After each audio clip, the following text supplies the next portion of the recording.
Darsimizda biz Regis onlayn tizimida narxlarni belgilash, hujjatni bilan ishlashni o'rganamiz. Ushbu hujjat orqali siz mahsulot narxlarini boshqarishingiz va yangilashingiz mumkin. Hujjat yaratish uchun menyudan hujjatlar va narxlarni belgilash bo'limiga o'ting.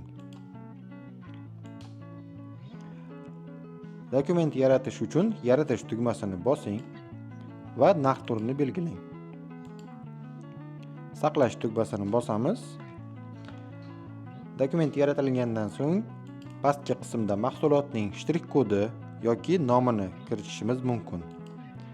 Yoki qo'shish tugmasi orqali mahsulotni tanlashimiz mumkin.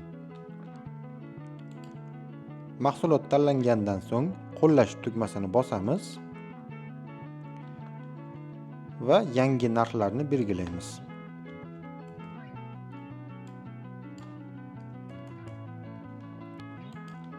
Yangi narxlar belgilangandan so'ng qo'llash tugmasini yana bir bor bosamiz va tepa qismdagi o'tkazish tugmasini bosamiz.